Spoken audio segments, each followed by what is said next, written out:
विमानों का संचालन अत्याधुनिक एरोडायनेमिक्स, शक्तिशाली इंजनों और परिष्कृत नियंत्रण प्रणालियों पर निर्भर करता है। आधुनिक विमानन तकनीक ने बड़े वाणिज्यिक और मालवाहक विमानों को अधिक कुशल, तेज और सुरक्षित बनाया है। ये विमान मुख्य रूप से जेट इंजनों का उपयोग करते हैं, जो उच्च गति पर लंबी दूरी तय करने के लिए डिजाइन किए गए हैं। जेट इंजन अपनी जबरदस्त शक्ति और ईंधन दक्षता के कारण व्यावसायिक विमानन का सबसे महत्वपूर्ण हिस्सा बन चुके हैं। डिजाइन और एरोडायनेमिक्स। बड़े विमानों का डिजाइन उन्हें अधिक लिफ्ट और संतुलन प्रदान करने के लिए किया जाता है। उनके पंख विशाल होते हैं, जिससे वे हवा में स्थिर रहते हैं।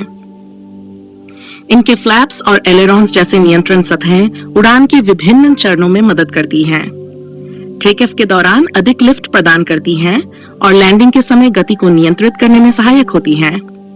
सुव्यवस्थित एरोडायनामिक संरचना विमान की वायु प्रतिरोध एयर ड्रैग को कम करती है, जिससे वे अधिक कुशलता से उड़ान भर सकते हैं। इंजन और शक्ति प्रणाली। बड़े वाणिज्यिक विमानों में 2, 4 या कभी-कभी अधिक जेट इंजन लगे होते हैं, जो उन्हें तेज गति से लंबी दूरी तय करने की शक्ति देते हैं। जेट इंजन के टरबाइन ब्लेड्स उच्च गति पर घूमते हैं, जिससे वायु को संपीड़ित करके अत्यधिक ऊर्जा उत्पन्न की जाती है। यह ऊर्जा विमान को आगे बढ़ाने के लिए आवश्यक थ्रस्ट प्रदान करती है। आधुनिक इंजनों में शोर कम करने की तकनीक और ईंधन दक्षता बढ़ाने के लिए उन्नत प्रणालियां शामिल होती हैं। आधुनिक एवियोनिक्स और नियंत्रण प्रणाली। आज के बड़े विमानों में अत्याधुनिक एवियोनिक्स तकनीक का उपयोग किया जाता है, जिसमें digital flight control system, auto pilot, GPS आधारित नेविगेशन और रडार प्रणाली शामिल हैं। ये सभी विमान को सुरक्षित रूप से उड़ाने में मदद करते हैं और मौसम, हवाई यातायात तथा अन्य संभावित खतरों पर नजर रखते हैं। ऑटो पायलट सिस्टम पायलट की मदद करता है और लंबे समय तक उड़ान को स्थिर बनाए रखने में सहायक होता है। टेक ऑफ, क्रूजिंग और लैंडिंग प्रक्रिया। एक विमान की उड़ान 3 मुख्य चरणों में विभाजित होती है: टेक ऑफ, क्रूजिंग और लैंडिंग।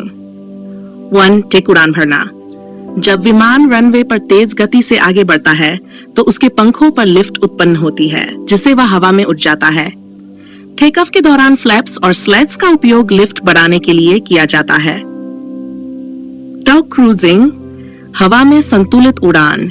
एक बार जब विमान अपनी निर्धारित ऊंचाई पर पहुंच जाता है, तो ये क्रूजिंग मोड में आ जाता है। इस दौरान विमान स्थिर रूप से उड़ता रहता है और कम ईंधन खपत करता है। पायलट या ऑटो पायलट सिस्टम विमान की गति और दिशा को नियंत्रित करते हैं।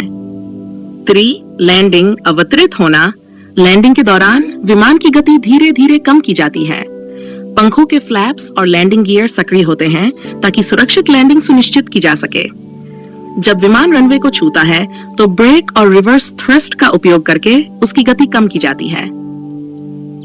हवाई यातायात नियंत्रण। बड़ी उड़ानों के सुचारू संचालन के लिए एयर ट्रैफिक कंट्रोल (ATC) महत्वपूर्ण भूमिका निभाता है।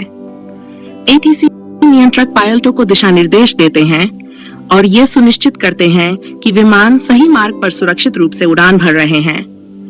रनवे, टर्मिनल और हवाई क्षेत्र में विमान के आवागमन को व्यवस्थित करने के लिए रडार और संचार प्रणाली का उपयोग किया जाता है। संरचना और सामग्री। बड़े विमानों में हल्की और मजबूत सामग्रियों का उपयोग किया जाता है, जैसे कि कार्बन कंपोजिट्स और टाइटेनियम, जिससे विमान का वजन कम होता है और ईंधन दक्षता बढ़ती है। ये सामग्री विमान को उच्च ऊंचाई और तेज गति पर भी सुरक्षित रखती हैं।